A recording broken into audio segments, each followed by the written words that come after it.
Je veux qu'on s'attarde sur cette fameuse phrase que Jésus a dite à ses disciples. La Bible dit, il s'est approché d'eux. Il leur a dit, tout pouvoir m'a été donné. Dis avec moi, tout pouvoir m'a été donné.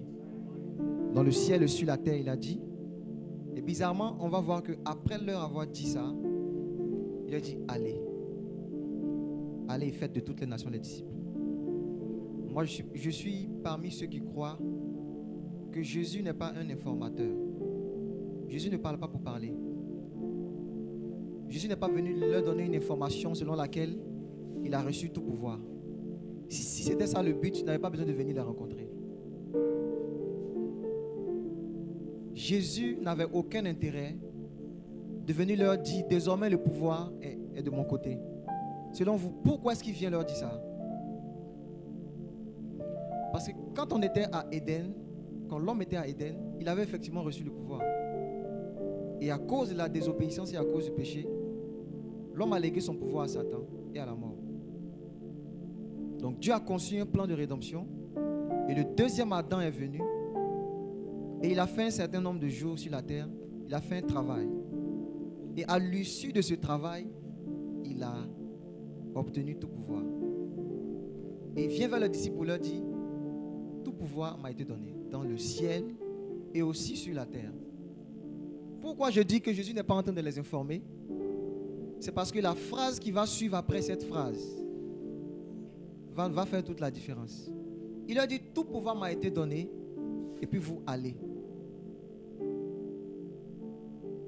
Normalement, si je viens te dire que j'ai reçu une très grande somme d'argent et je te dis va, sans te donner l'argent, je suis méchant. Vaut mieux que je te dise de partir sans t'informer que j'ai l'argent. N'est-ce pas? Je sais que le travail que tu vas aller faire, tu as besoin de pouvoir. Mais je n'ai pas d'intérêt à te dire que le pouvoir est chez moi puis je te dis de partir. Donc en fait, Jésus n'était pas en train de les informer. Il était en fait en train de leur donner le pouvoir. Parce que Jésus ne parle pas pour parler. Les paroles de Dieu sont esprit et vie. À quel moment ils ont reçu le pouvoir? C'est au moment où il était en train de leur dire, allez. Ce n'est pas un ordre qu'il les donnait. C'est le pouvoir. Quand il disait allez et faites de toutes les nations, ce n'est pas un commandement. Parce que si tu prends ça comme un commandement, tu vas chercher en toi la force de partir. Voici pourquoi les gens ne vont pas évangéliser. Parce qu'ils attendent d'avoir la force d'évangéliser. À quel moment Jésus nous a donné la force d'évangéliser? À quel moment il nous a donné la force de chasser les démons? À quel moment il nous a donné la force de faire de toutes les nations les disciples? À quel moment? Le jour où il a dit allez. Les paroles de Jésus sont esprit. Vous savez comment Jésus communique la vie? Il parle. Jésus ne parle pas français. Il ne parle pas anglais. Il parle un langage qu'on appelle l'esprit et la vie. Jésus parle l'esprit et la vie.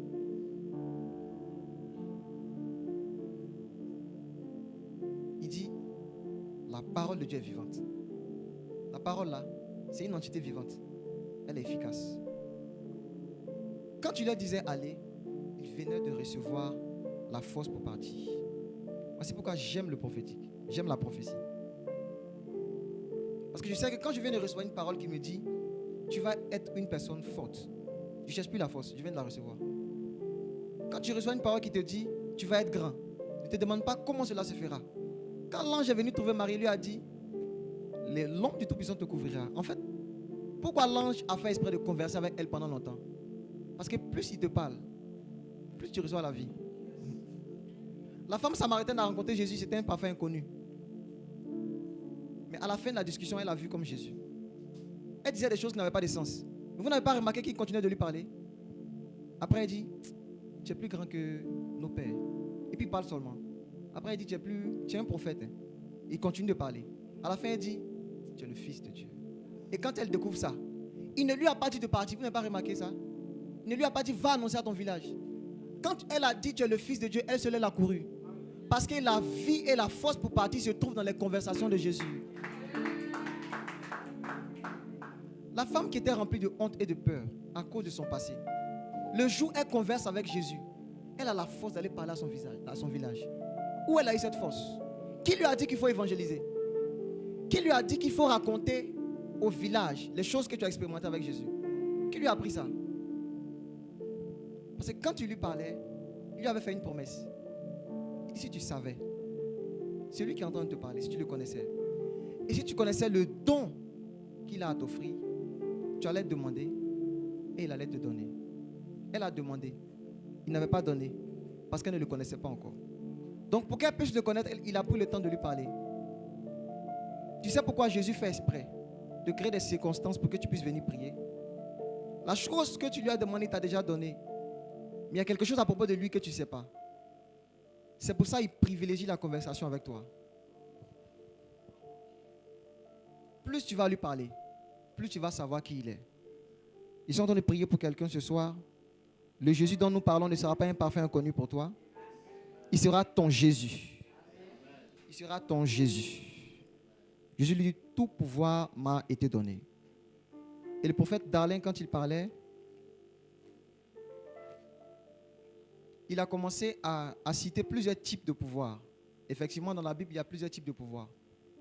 En fait, le mot pouvoir peut prendre plusieurs sens quand on va dans l'origine du mot en grec ou en hébreu. Mais dans le Nouveau Testament en grec, il y a 4 thèmes sur lesquels je vais m'attarder. Je vais m'attarder sur 2 en particulier. Le premier thème, c'est ce qu'il a dit, c'est dunamis. Dunamis, en fait, c'est aussi le pouvoir, mais c'est une capacité. C'est une puissance qui désigne en fait la capacité. Bon, en fait, dunamis, c'est une puissance qui est active. Ce qu'on appelle la puissance, c'est dynamique. Donc, c'est quelque chose qu'en mouvement. C'est une puissance qu'on peut mettre en mouvement. En fait, c'est une puissance qu'on peut générer. Vous voyez comment les moteurs fonctionnent? Plus, il y avait des bicyclettes avant, là. Quand tu veux démarrer, tu dois pédaler d'abord. Et plus l'énergie mécanique est générée, ça crée l'énergie électrique. Vous comprenez? C'est ça le dunamis.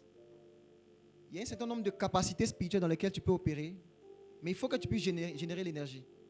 Donc le Saint-Esprit, pour te préparer à vivre certaines expériences avec lui, va te pousser à prier longtemps. Va te pousser à prier beaucoup, surtout en langue. Parce que quand tu es en train de faire, tu es en train de générer ce qu'on appelle la capacité. Jésus a dit aux disciples, j'ai beaucoup de choses à vous dire. Mais il vous manque quoi? La capacité.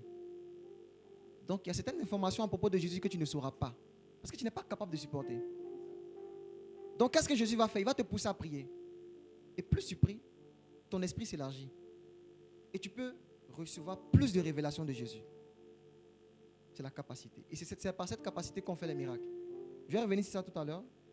Mais la Bible dit que Dieu peut faire infiniment au-delà de ce qu'on peut penser ou imaginer par la puissance qui agit en nous. Donc Dieu, lui, peut faire. Mais il fait par une puissance qui agit en toi. Si cette puissance n'est pas agissante, ton Dieu sera incapable. C'est pourquoi nous tous on a reçu le même esprit. Certains guérissent les malades, certains prophétisent et d'autres ne le font pas. Parce que la puissance est en toi, mais tu ne l'as pas activée. Elle n'est pas agissante. Toi aussi tu peux prophétiser si tu mets en action cette puissance par la prière. Alléluia. Le deuxième thème qui détermine la puissance, c'est ce qu'on appelle ischus. Ischus, en fait, je ne vais pas vous embrouiller avec ça. C'est aussi, ça représente en fait la vigueur. En fait, c'est la capacité de rester longtemps. C'est l'endurance. Il y a une force qu'il faut pour être endurant. Donc tu peux prier, mais ça peut être difficile de prier longtemps. Tu peux prophétiser, mais est-ce que si on vient dans 3 ans, on va te trouver en train de prophétiser encore? Tu peux avoir guéri les malades aujourd'hui, mais est-ce que dans 10 ans, tu peux encore guérir les malades? Il te faut ce qu'on appelle ischus. C'est un pouvoir qui te donne l'endurance. Donc tu peux courir, mais courir avec endurance. Dis avec moi, j'ai besoin de l'endurance au nom de Jésus. Dis bien fort, j'ai besoin de l'endurance. Il dit, les jeunes gens se fatiguent. Les adolescents se puisent. Ceux qui se confient à l'Éternel, qu'est-ce qu'ils font? Vous voyez cette force-là? C'est ça, ischus. Tu as l'impression de ne pas vieillir. Tu as l'impression de ne pas te fatiguer. Par quel moyen on peut prier 10 heures de temps? Par quel moyen? Par quelle force? Même moi-même, devant les films, je fais 30 minutes. Je n'arrive pas à faire plus de 30 minutes devant un film. Je dors. Mais quand il s'agit de la prière,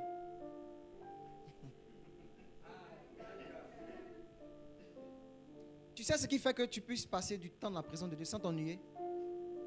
C'est ça. Il y a une force, on appelle ça ischus, c'est un pouvoir. Pendant que je te parle, tu reçois cette force au nom de Jésus. Tu reçois l'endurance. Quand on viendra te trouver 2 ans après, la même force, la même intensité.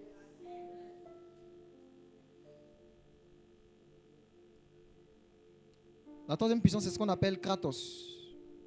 C'est la puissance que Dieu nous donne pour la domination, en fait. C'est la puissance qu'on utilise pour régner, pour dominer, pour s'établir. Donc c'est la puissance pour régner. Je vais pas m'attarder sur ça. Et la dernière puissance, c'est ce qu'on appelle exousia. Dis avec moi, exousia. C'est ce qu'on appelle l'autorité. En fait, exousia, c'est un droit. On dit souvent le droit légal de faire quelque chose. C'est une autorité. Et c'est de cette puissance et de ce pouvoir dont Jésus parlait. Quand il disait tout pouvoir m'a été donné, il parlait de l'autorité, de l'exousia.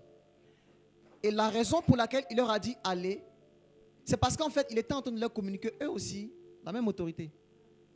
Donc quand tu vas voir l'apôtre Pierre, qui était quelqu'un de simple avant, et puis quelques minutes après une instruction, il prend la parole et puis 3000 personnes sont gagnées à Jésus.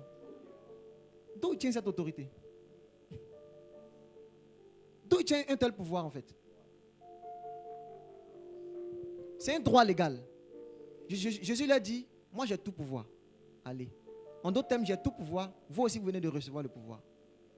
Donc, de la même manière qu'on respecte mon nom, de la même manière qu'on respecte mon autorité, c'est de cette même manière, vous aussi, vous allez avoir l'autorité.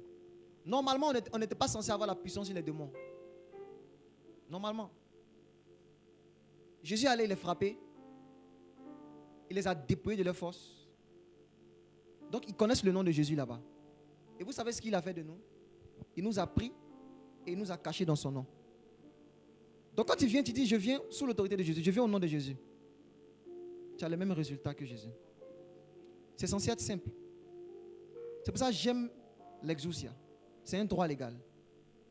Et le truc avec ce pouvoir, tu ne peux rien faire pour avoir ça. C'est une autorité. Il faut que quelqu'un qui a cette autorité te donne, te confère. Comment est-ce qu'on fait pour devenir fils de quelqu'un? Qu'est-ce que tu as fait pour devenir fils de ton papa?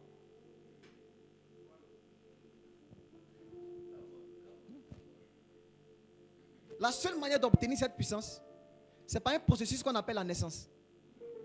Tu veux recevoir l'autorité de Dieu, il faut naître de Dieu.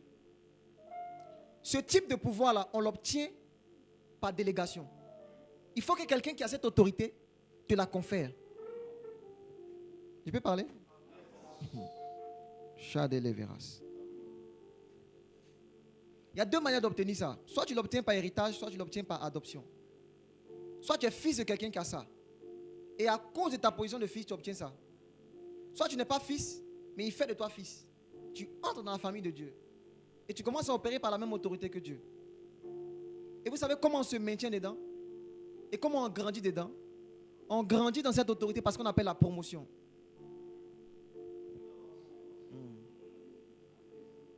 Il peut expliquer ça? Donc Dieu en tant que ton père qui a toute autorité, il fait de toi une autorité. Tu deviens, on va dire, comme un gendarme comme ça. C'est pas par tes efforts que tu vas grandir dans l'autorité. Il faut que tu sois promu. Comment on grandit dans une autorité? Je suis dans une entreprise, je travaille et tout. Il faut une promotion pour que je puisse avoir beaucoup plus de pouvoir dans l'entreprise. Vous êtes d'accord avec moi? Vous êtes d'accord? Donc je viens comme stagiaire, je me débrouille un peu. Et à cause de ma loyauté, à cause de mon dévouement dans l'entreprise, et aussi à cause du temps que j'ai passé dedans, je reçois une promotion. Et moi qui étais un simple stagiaire, je commence à devenir un manager. Et puis je commence à avoir des stagiaires sous mon contrôle. Et quand je commence encore à être loyal encore, ça monte, je peux devenir directeur. Tu vois, mon autorité grandit. Mais le processus par lequel cette autorité grandit, on appelle ça comment? La promotion. Est-ce que vous savez qu'il y a la promotion dans le ciel? Oui. Il y a la promotion. Donc quand Jésus nous a donné cette autorité, on peut faire de grandes choses avec. Mais il va falloir que tu sois promu dans cette autorité. Et la seule chose qui te donne de pouvoir vivre cette promotion, c'est ce qu'on appelle l'obéissance. Jésus racontait une parabole où le maître envoyait ses disciples. Il leur donnait un certain nombre de talents et puis il partait. C'est ça, l'exousia. Quand tu revenais, à cause du travail qu'ils avaient fait, il leur donnait une certaine forme de promotion. Il dit, comme tu as pu bien gérer ce peu-là, Je te donne maintenant 10 villes. Ton gouvernement commence à s'accroître. Ton autorité commence à s'accroître. Et Jésus, à propos de lui, la Bible dit que lui aussi, il a été promu. Je peux expliquer ça?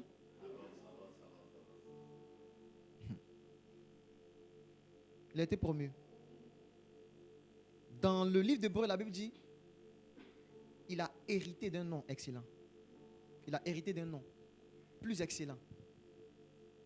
Il a hérité d'un nom plus excellent. Et dans le livre d'Hébreux, chapitre 1, il commence à expliquer comment Jésus est grand que les anges, comment il est plus grand que tout le monde. Et pour faire cette démonstration, il compare le nom que Jésus a reçu avec le nom auquel on appelle les anges. Parce que quand quelqu'un reçoit une promotion, ce qui change, c'est son nom.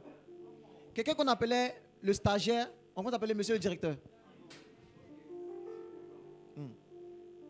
Voici comment la promotion se fait dans le monde spirituel.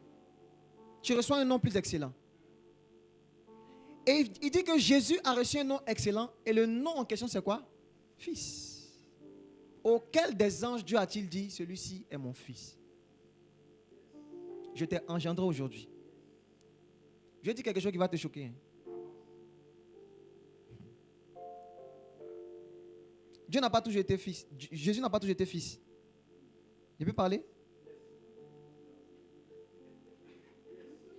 Je peux expliquer? Dieu n'a pas toujours été père. Il a toujours été Dieu. Il n'a pas toujours été père. Je peux expliquer, mais je n'explique pas. Il y a des hommes ici, par exemple, ils sont des hommes. On est tous des hommes. Mais on va devenir père le jour où on va avoir un fils. D'accord? Le jour où je vais avoir un fils, ce jour où je deviens père. Donc Dieu est devenu père le jour où Jésus est devenu fils. Parce que lorsque David était en train de parler de ce processus par lequel il a reçu un nom excellent, il dit, auquel des anges Dieu a-t-il dit, tu es mon fils, je t'ai engendré. Aujourd'hui. Donc il y a un jour où il est engendré. Donc tu vas dans le ciel là-bas, tu interroges bien le monde spirituel. Ils vont te dire que, voici la date de naissance de Jésus. Il y a un jour où il a été engendré. Engendré, ça veut dire, il était en Dieu. Vous vous rappelez dans Genèse 1, créons l'homme. Donc il était déjà en Dieu. Mais il y a un jour où Dieu avait décidé qu'il sorte de lui. Que la parole qui était avec Dieu, la parole qui était Dieu, la parole est venue maintenant. Elle a pris une forme. Ce jour-là, il a été engendré. Et puis elle est venue parmi les siens. Jésus a été engendré. Et le titre qu'il a reçu, c'était fils. Et l'auteur des Hébreux, quand il parle du thème du titre fils, il présente comme un titre très, très, très grand. Parce que les anges servent dans la maison comme serviteurs. Mais quand le fils a été engendré, ils ont dit à tous les anges, voici celui que vous devez servir. Tu sais ce que Dieu a fait de toi quand il t'a appelé fils? Il venait de te placer à la plus haute place qui existe dans le monde spirituel.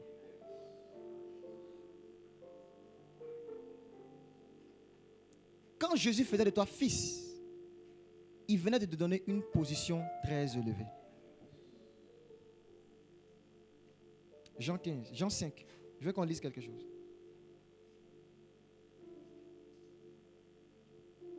Ibao, Iba. Ibao. Jean 5, 17. Ibao. Ibao. Béni sois-tu, fils de David. Jean 5. Jean 5, verset 17. Mais Jésus leur répondit, mon Père agit jusqu'à présent, moi aussi j'agis. Ok.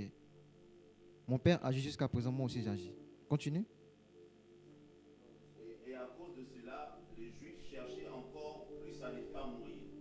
Pourquoi? Non seulement parce qu'ils voulaient le sabbat, parce qu'ils violaient le sabbat autrement, mais parce qu'il appelait Dieu son propre Père, se faisant lui-même égal à Dieu. Donc, quelqu'un vient le jour d'un sabbat, il guérit des gens, et puis on est fâché. Si ce n'est pas un démon qui fait ça, c'est quoi? Le sabbat en question, c'était lui-même. Donc, il guérit un malade le jour de son jour. Parce que le sabbat, c'est Jésus. La fête du sabbat, c'est Jésus. C'est Jésus notre époux, c'est lui le sabbat. Donc, il est venu guérir le malade le jour même de son propre jour. Et puis, on se fâche contre lui-même. Donc, imagine-toi le jour de ton mariage. Tu manges beaucoup, puis on se fâche. Moi-même, mon propre jour. Maintenant, Jésus dit, mon Père agit aujourd'hui. Moi aussi, j'agis. Et puis, ils se fâchent. Mais ils se sont fâchés parce qu'ils avaient une révélation. Ils savaient ce que ça impliquait d'être fils.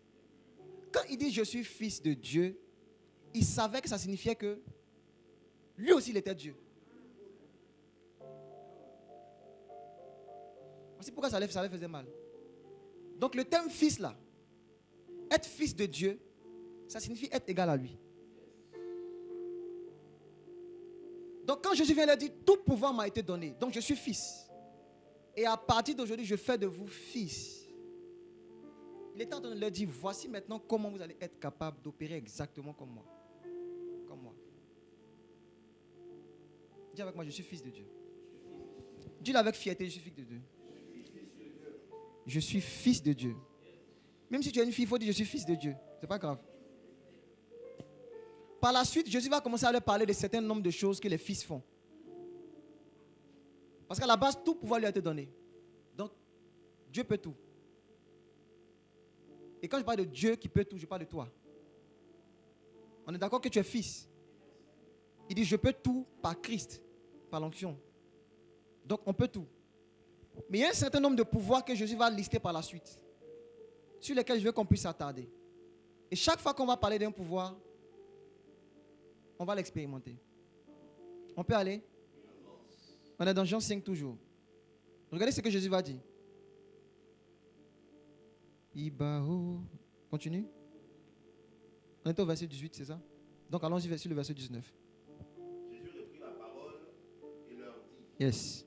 en vérité, je vous l'ai dit, Yes. le Fils ne peut rien faire de lui-même. Mm-hmm. Il ne fait que ce qu'il voit faire le Père.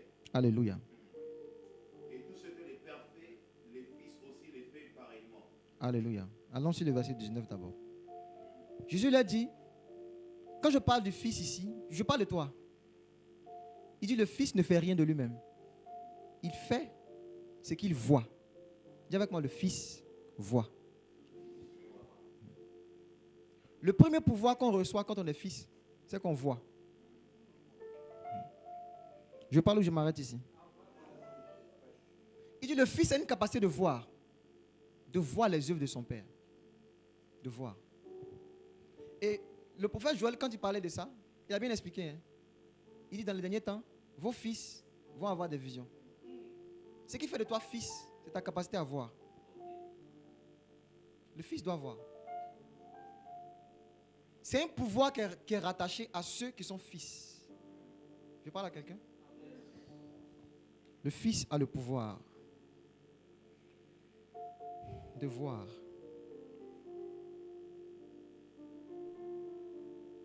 Que Dieu ouvre tes yeux, que tu puisses voir au nom de Jésus. Je disais, Dieu ouvre tes yeux pour que tu puisses voir. Je t'ai entendu dire, Dieu ouvre tes yeux pour que tu puisses voir. On va lire le verset 20. Car le Père aime le Fils et lui montre tout ce qu'il fait.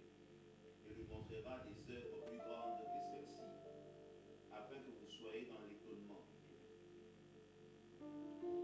Il dit, le Père va montrer des œuvres plus grandes au Fils, afin qu'on soit dans l'étonnement.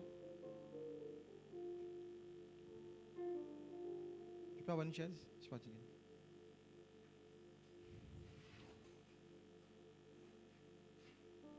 Permettez-moi que je puisse m'asseoir.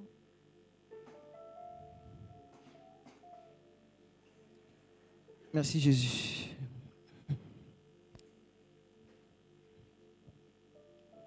Il dit le Fils fait ce qu'il voit. Donne-moi le téléphone s'il te plaît. Il dit le Père va montrer des œuvres au Fils. Et le Fils va être et les gens vont être dans l'étonnement. Si vous regardez le mot étonnement là, c'est le même mot qu'on utilise pour qualifier les thaumaturges. En fait, le mot étonnement, c'est le mot qu'on utilise pour parler de ceux qui font des choses qui étonnent. En fait, c'est une capacité spirituelle de faire des miracles extraordinaires. Des choses qui étonnent. Donc, il est temps de nous dire que les fils vont avoir un pouvoir. Et ce pouvoir-là, c'est de faire des choses qui vont étonner des gens. Les fils vont avoir le pouvoir sur la création. Les fils vont avoir le pouvoir sur tout ce que Dieu a créé. Vous allez voir, par exemple, Jésus dans la barque. Il va avoir une certaine autorité sur la mer et sur la tempête. Et ils vont se tourner et vont dire, mais c'est qui cette personne à qui même la mer obéit? Pourtant, quand Dieu parlait des fils, il dit que le monde attend avec un ardent désir la révélation des fils. Donc en fait, la création est dans une attente. C'est de voir les fils manifester une certaine onction, en sorte que les gens soient dans l'étonnement. Il y a un niveau auquel Dieu t'attend. C'est que les gens voient ton œuvre, tes œuvres, et qu'ils s'étonnent. Et qu'ils s'étonnent. Je suis en train de prier pour toi, que Dieu t'envoie dans cette dimension.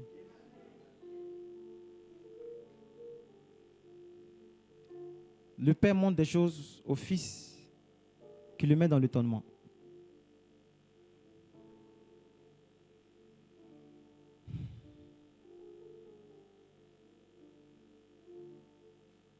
Marc 16, verset 17, il dit, voici un certain nombre de signes qui vont accompagner ceux qui vont croire. Donc il parle en fait des fils. Il dit quoi en mon nom, ils vont faire quoi? Ils vont chasser des démons. Ils vont faire quoi? Ils vont parler de nouvelles langues. Ils vont faire quoi encore?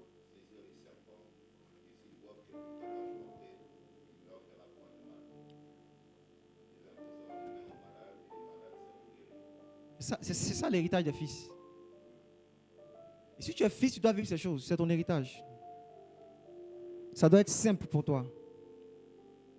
Ça doit être simple pour toi. Je peux prier pour toi? Je prie que tu puisses opérer dans ce pouvoir au nom de Jésus.